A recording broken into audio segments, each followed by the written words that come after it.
Hello and welcome back. So, having described how TLS works, we can now move on to describe another cryptographic system called Kerberos. So, first of all, Kerberos, what was Kerberos in Greek mythology? So, in Greek mythology, Kerberos was the hound of Hades, a monstrous three-headed dog. Sometimes said it had 50 or 100 heads. Sometimes also they said it had a snake for a tail and innumerable snake heads on his back.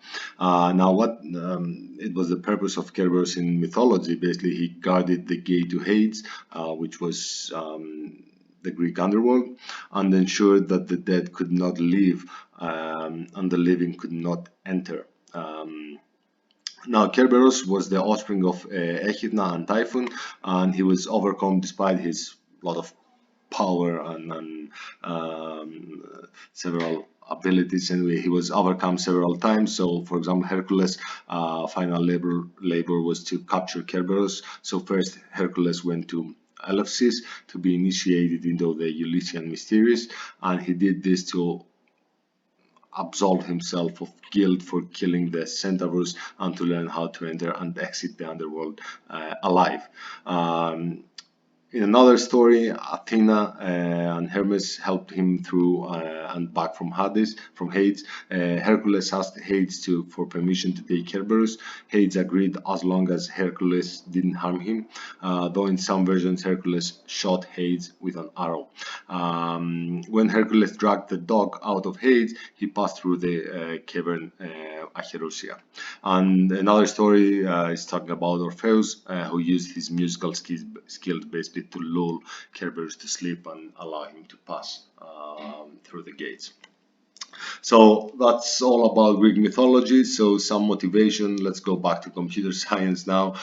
Maybe a bit more boring stuff. I don't know. Depends. So anyway, so our motivation in Kerberos. Consider basically distributed architecture consisting of dedicated user workstations like clients and distributed servers. So in such an environment, the user must prove identity for each service invoked, right? Similarly, servers must prove their identity to the clients, right? So we've got mutual authentication here.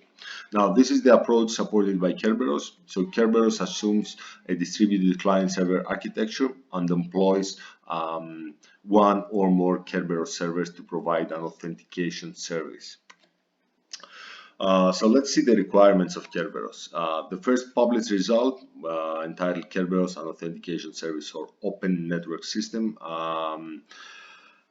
that was published in 1988, listed the following requirements for Kerberos. First of all, we want it to be secure, which means that a network eavesdropper should not be able to impersonate a user. So Eve should not be able to impersonate a user. We need it to be reliable. Lack of availability means lack of access control. As a result, Kerberos should be highly reliable and employ a distributed architecture. And finally, we want it to be transparent. Ideally, the user should not be able to tell that authentication is taking place beyond the requirement to enter a password, right? So, yeah, as a user, you should not be able to understand that authentication is taking place, right? Only in the very first time that you authenticate yourself, let's say when you enter your password. So the rest of authentication should be done in the background. Now, one comment here. What I really like about Kerberos is that it's a system that, let's say, when you authenticate yourself, you never send your password over the channel. Okay, so you authenticate yourself without really sending your password or the hash of the password to the authentication server, right? To the service anyway that you wish to log into. Yeah, it's not, I mean, the exact reality. At some point, you need to send your password somehow to a server, but in principle, imagine that every time that you want to log into a different service, you don't send your password. However, authentication is done. Okay, so a simple authentication dialog. So we will try basically to build the full protocol step by step by looking at several hypothetical dialogues, right? So as I mentioned in the previous video, the first time you see Kerberos, it might seem to be a bit complicated. However, we will try to break all the steps, all the processes into unique steps, and after you take some time and look at them properly, you will see that it's not that difficult to understand what's going on, right? You just need to get the main idea, and then you can really analyze all of these dialogues that we will present. Good. So in a non-protected environment, any client can apply to any server for service. The obvious security risk is that of impersonation. Servers must be able to confirm the identities of clients who request service, and to undertake this task for every client-server interaction places a substantial burden on each server. Now, an alternative solution is to use what we call an authentication service, denoted as AES. So that AES, that server, knows the passwords of all users and also shares a unique secret key with each server. So this is something that you need to keep in mind for Kerberos. So we've got a single point of failure, or we've got something that is also known in cryptographic protocols as a master entity or a TTP, call it whatever you want. Anyway, in Kerberos we call it authentication server, and it's an entity that knows everything. So it knows the passwords for all users, okay, and it also shares a unique secret key with all of the existing servers in the Kerberos architecture. Good, so a simple authentication dialog. So we've got Alice and the server. So Alice will contact the server, say, "Hi, I'm Alice, here's my password, here's the type of service I would like to access." Upon reception, the server basically will check that Alice is a legitimate user, will check that the password is correct, will check that Alice, for example, she indeed she is allowed to access that service, and then the server will generate a ticket for Alice. That ticket will be sent back to Alice, and Alice can from now on use that ticket to access the service. And how she will do that, we assume that we have another server that offers the type of service that Alice is requesting for. So Alice will contact that service and say, "Hi, I'm Alice. Here is a valid ticket I got from the authentication server a bit earlier."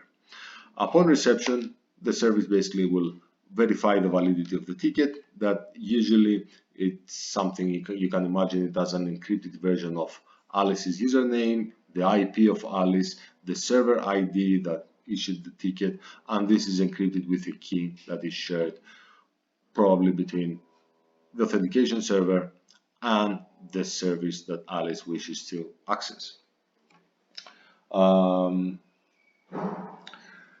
Good. So the problems here is that, first of all, we need to minimize the number of times a user has to enter the password to access the same service, say email. For example, imagine that this is your mail server. Okay, so we need to minimize the number of times a user has to enter the password to access the same service. So imagine that every time that you access your email in your daily life now in 2020, having a prompt dialogue asking you to enter all the time your password. This would have been really annoying, right? So we get maybe 100 emails per day, some of us more, some of us less, but anyway, we get really a lot of emails every day. Imagine that if you had to just type your password every time that you need to check your mail account. I mean, that would have been insane, right? So we need to minimize the number of times a user has to enter the password to access a service. In addition to that, it remains the case that the user would need a new ticket for every different service. For example, if you get a ticket to access your email, and then you want to access the, I know, the printing services of the university, so you need to get another ticket. Then you want to access the FTP, an FTP account, then you get another ticket, and so on and so forth. Apart from that, the problem is that we need to avoid the plain text transmission of password, right? So in this very simple example that we showed here, Alice is sending her password in clear text, which obviously is bad, and we need to change this, right? Good, so let's see a more secure authentication dialog box then. So to solve these problems, we introduce a scheme for avoiding plain text passwords and a new server known as TGS. The ticket granting server. So the ticket granting server is a server that will be granting tickets, obviously. So the first step is that the client requests a ticket granting ticket from the authentication server, from AES. Then the AES responds with a ticket TGS that is encrypted with a key derived from the user's password. That's important. So Alice, the client, requests a ticket from AES. Upon reception, AES obviously checks that the user is legitimate and so on. And after that, the AES responds by generating a ticket TGS that is encrypted with a key that is derived from the user's password. Right? So AES, as we said a bit earlier, it has access to all users' passwords, right? Now, AES can use this information in order to encrypt the ticket TGS. And this ticket is generated, encrypted with users with a key derived from user's password and sent back to the client. Now, upon reception, the client opens it. This means that we have no transmission of passwords, right? So in the two messages, in the two steps that we just described, in the first place, the client sends a request for a ticket granting ticket, no password.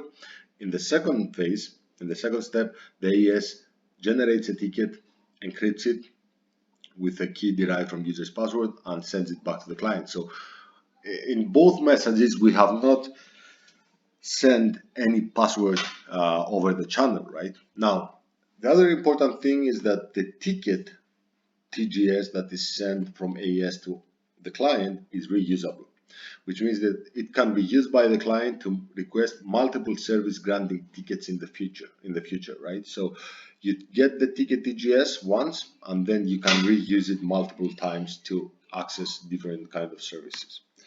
Now, in the third step, the client requests from TGS, the ticket granting server, a service granting ticket, right? So TGS decrypts the incoming ticket TGS and issues a new ticket, which we call it the ticket service.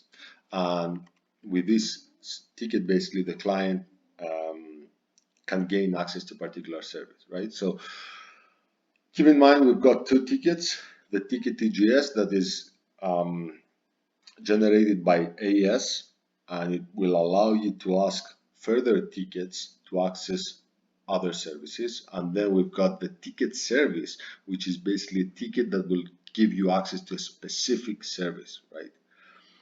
So these are the main five steps here. So let's see the main idea of Kerberos. Please pay attention to that slide. There is absolutely no text, and I hope you will manage to understand exactly what's going on, right? And then we'll start getting into more technical details. Right, so we've got Alice, our client. So Alice, she generates a password, right? Which can be seen as her key. So usually, basically, we hash that password, and this is basically Alice's key. So she generates her password, and she hashes that password, and this is basically her key. Then we've got a server which we call the verifier service. For example, the file server, the email server, the printing server, and so on and so forth. Any kind of service that you can imagine, right? This server has its own secret key, symmetric key. Good. Apart from that, we've got the KDC, the Key Distribution Center, which is the domain controller, and it's basically the equivalent of AES that we described in the previous slides, right? So this is the authentication server, AES. It's also known as the Kerberos server, okay? And the important thing to remember about that guy here is that he knows everything, right? So he has access to Alice's key, to the file server's key, to the printing server's key, anyway, to all keys for all entities existing in our architecture, in our network. In addition to that, it has its own secret key, blue key, that is obviously known only to the KDC. So no one else has access to the blue key, right? Good. So in our scenario, what we want is that Alice eventually she wishes to get access to the file server, right? So to do so, she will have to get permission from the KDC and then prove to the file server that she's a legitimate user, authenticated, and allowed to access the file server, right? Let's see how this will be done. So before we move on, keep in mind that in Kerberos, there is no direct communication between the servers and the KDC, right? So the only entities that can contact the KDC are the clients. So the servers never communicate with the KDC, okay? This is good, less overhead for our system. Now, apart from that, something that I forgot to mention is that obviously that there is a, a gray area here in what I have described, that how KDC gets access to all of these keys, right? So as I said, AES, the KDC, knows the keys for all entities in our architecture. And this is obviously, yeah, a drawback of the overall system. But anyway, we should live with that for now. Okay, so let's see how Alice will finally get access to the file server, right? So the first thing that Alice will do is that she will generate a message saying to the key distribution center, hi, I'm Alice, here's my IP address, blah, blah, blah, blah, blah, and a bunch of information, and she will encrypt this message with her key, right, which is basically the hash of her password. So in reality, if you implement this, imagine that the user, Alice, will just get a login screen saying, hey, Alice, hey, just put your username and password there. And with this information, basically, the ticket will be generated, the password will be given as input to a kind of a hash function that generates keys, and this will be used to encrypt that message that Alice is generating. Now, that message will be sent from Alice to the KDC, along with Alice's password, along with Alice's username in plain text. So upon reception, the KDC knows that, okay, Alice wishes to get a ticket, right? So what KDC will do is that he will go to his local storage, find Alice's key, and use that key basically to decrypt the message that Alice generated. So KDC opens the message, checks, verifies its validity, verifies that, okay, Alice is a legitimate user. By managing to decrypt that message means that Alice knows her password. So we've got an authentication here, okay, because KDC decrypts that message by using Alice's key, and Alice's key is derived by Alice's password. And since Alice properly encrypted that message, it means that she knows her password, right? So opens the message, verifies all the information included in there, and then what he does is that he generates a new ticket, right? The ticket TGS that we mentioned earlier. Now that ticket is encrypted with KDC's secret key, right? So no one else can access that ticket, right? So the KDC creates a ticket that Alice cannot open, but Alice can reuse, right? That ticket, we'll see later what kind of information might contain, but keep in mind that it really depends on the implementation. There are several different implementations on flavors of Kerberos, but anyway, it usually contains Alice's username, Alice's password, Alice's access rights, so which services she's allowed to access, Alice's IP address, Alice's MAC address, and so on and so forth. Basically, you can put whatever you want there. Okay, and this encrypted ticket will be sent back to Alice. Now, Alice has a part in her machine that is called Kerberos tray, where all tickets are stored. Now, you can check on your Windows or Mac machine, for example, through your terminal, your Kerberos tray, and see the tickets that you already have there. Anyway, so Alice gets that ticket, she stores it in her Kerberos tray, and then what? I mean, she cannot do much with that, right? She cannot open it, and our goal here is to access the file server. So what is she going to do, Alice, is that she's going to contact again the KDC saying, hi, I'm Alice and I wish to access the file server, right? And here is a ticket, TGS, that you sent me earlier, right? So Alice doesn't use her password again. Okay, she doesn't authenticate herself again. The only thing that she uses is saying which service she wishes to access, and she's resending the ticket that received earlier, that was sent earlier by the KDC. Upon reception, the KDC opens the blue ticket by using his secret key, finds out the access rights of Alice, basically if she has the right to access the file server that she wishes to. She checks if the session, for example, is valid, if the ticket has expired, and so on. And then he generates a new ticket, okay, that is encrypted with the file server's secret key, and this will be sent to Alice. Again, that ticket is stored on Alice's Kerberos tray, and again, the same story. Alice cannot open that ticket, but she can reuse it, right? But she can use it in order to prove to the file server that she got permission to access its service.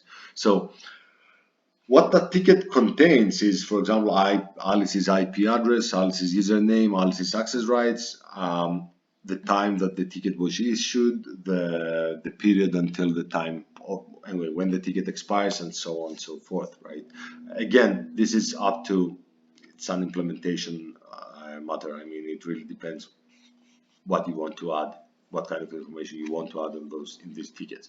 Now, upon reception, Alice, what will do is that she will just store the ticket in her Kerberos tray, and when she wishes to access the file server, she will contact the file server by saying, "Hi, I'm Alice. Here is a ticket that I've got from the KDC," and through that, she will prove to the file server that she is a legitimate user to access the file server. Upon reception, the file server basically, who has access to the green key, to the secret key that is used to encrypt and decrypt that ticket, he decrypts the ticket, verifies it, and if everything goes well, gives access to Alice. Otherwise, it drops the connection, right? So this is the very main idea of Kerberos. I hope you get it. You have, let's say, the main ticket that you can send it to KDC and ask for to access different services, and then for each service you get a single ticket. Now imagine that apart from the file server, we had another server here, the mail server. Then in order for Alice to access the mail server, she would have to get another ticket from the KDC. And to get that ticket, she would have to contact again the KDC by sending the blue ticket saying, "Hey, KDC, here is the blue ticket that you have issued me. Now I would like to access the mail server. So give me another ticket for the mail server." So she gets that ticket, stores it in her Kerberos tray, contacts the mail server, and can access the service. Now, if she wishes to go back to the file server, then she does not have to do this through the KDC. She already has the green ticket in her Kerberos tray, and she can just resend it to the file server and get access immediately by avoiding contacting KDC multiple times, right? That's it. So let's start jumping into a bit more detail. So the Kerberos authentication system, it contains KDC, the Kerberos server key distribution center, the verifier, particular server, and an applicant, the clients. And Kerberos is a client-server authentication system developed at MIT that solves the single sign-on problem, the SSO, the problem of SSO. I guess you all know what SSO is. Imagine, I mean, when you access your Gmail account and then you want to access Google Docs or your G Calendar, you don't have to re-authenticate yourself, right? So you move from one service to another by using a single sign-on system, right? So you authenticate yourself once and then you just reuse some authentication tokens in the background. Yeah. So let's see the authentication service of Kerberos. So the first phase in the Kerberos protocol is for the applicant to be authenticated by the Kerberos server. So each applicant has a master key. In the paper it's called key MA, master applicant key, which is created by hashing a password. Now this key is shared with the Kerberos server. Each applicant uses this master key to authenticate itself to the Kerberos server. The server sends a symmetric network login key to the applicant. Now, this is information that is kind of new now. I avoided it earlier. So once the user has been authenticated to the KDC, the server sends a symmetric network login key to the applicant. The applicant will use this key in future conversation with the server. So this reduces the number of times the master key is used. We'll see in a bit. So the Kerberos server also sends the applicant a ticket granting ticket for use in future communication with the Kerberos server. This TGT confirms that the client has been authenticated, right? So by having this blue ticket, you can basically prove that you have been authenticated. So what I haven't mentioned here, and it's new, is this part here, that the server, the KDC, also sends what we call a symmetric network login key to the applicant. So here, when you receive the blue ticket, apart from the blue ticket, the server sends also a session key, a network login key, that is encrypted with your password, with Alice's password. Okay, and this key, Alice can decrypt it, obviously, because she has access to her secret key, and she will be using that secret key, that network key, from now on to communicate securely with KDC, right? Good. So let's see how it works. We've got our applicant and the KDC. So Alice says, okay, I want to get the ticket granting ticket from you.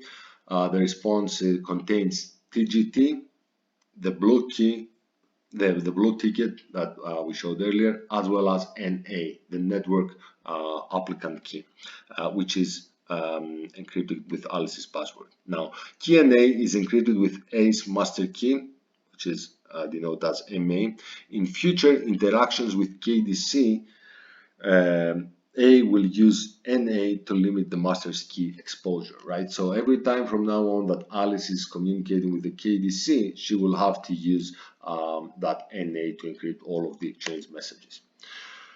Apart from that, apart from NA, we've got TGT, the ticket granting ticket, which is encrypted in a way that only KDC can decrypt. We mentioned earlier that this is the blue ticket that is encrypted with the blue key, and the blue key is the key that is only known to the KDC. So information in this ticket is required for the applicant to request connections to other stations, to other services, such as the file server or the mail server, and so on, right? Good. Now, the authentication service is used only once in a network login session and usually lasts for a day or less.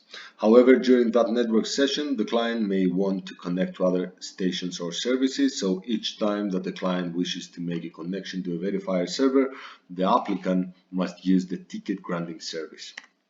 So let's see how this goes. Ticket granting service part 1. So the client wishes to talk to a specific verifier service. The client starts the process by sending the server a ticket granting request message. So the client basically sends its ticket granting ticket, the TGT, along with an authenticator to prove it knows the network login key. We'll see what the authenticator might be. The server then sends back a symmetric session key to use with the verifier. We call this key AV, the key between the applicant and the verifier, key AV. The server also sends back a service ticket, right? The green ticket that we showed earlier. Now, why does the client need to send back to the server the ticket granting ticket? Didn't the server create this in the first place? Yeah, I would like you to answer this on your own. Obviously, I mean, we have already answered it, I think, but yeah. Right. So I hope you get what's going on here. So the client wishes to talk to a specific verifier. The client starts the process by sending the server a ticket granting request. The client sends the TGT along with an authenticator to prove that she has access to the network key. The server sends back a symmetric session key, AV, that will be used between the applicant and the verifier, and the server also sends back a service ticket.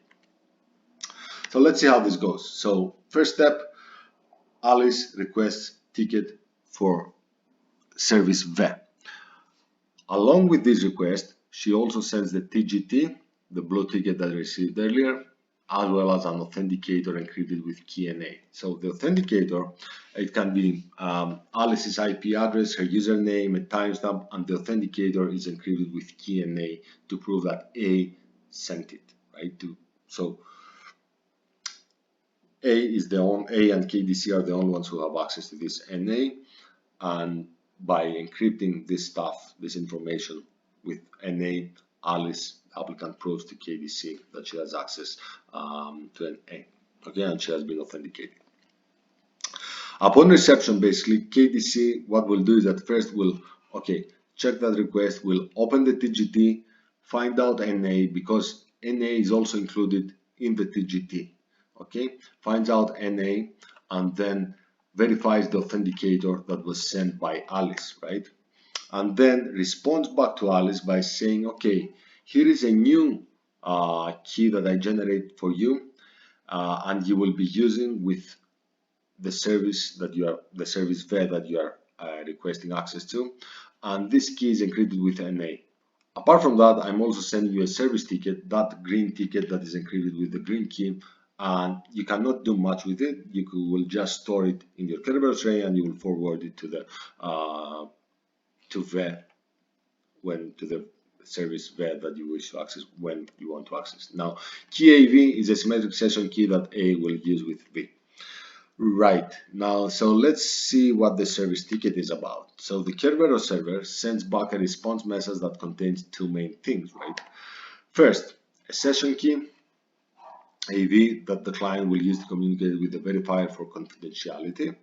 So AV will protect all of the ongoing communication between A and V, as well as a service ticket which also contains the session key AV. This is important, encrypted however with the verifier's master key MV, shared between the verifier and the Kerberos server. So basically, this key AV that has been sent encrypted with NA to Alice is also contained in the green ticket, the service ticket that is encrypted with MV, and the verifier VE is the only one who can open it apart from KDC.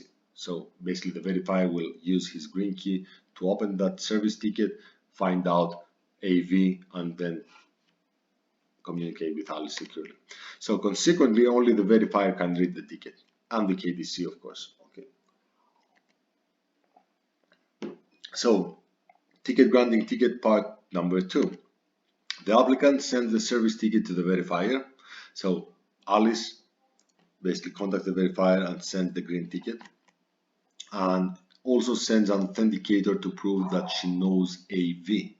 And the authenticator contains, it's similar like in the previous case, right, with the blow ticket. So the authenticator contains the client's IP address and other clear text information encrypted with key AV. How is the verifier convinced that the client is not cheating? Obviously,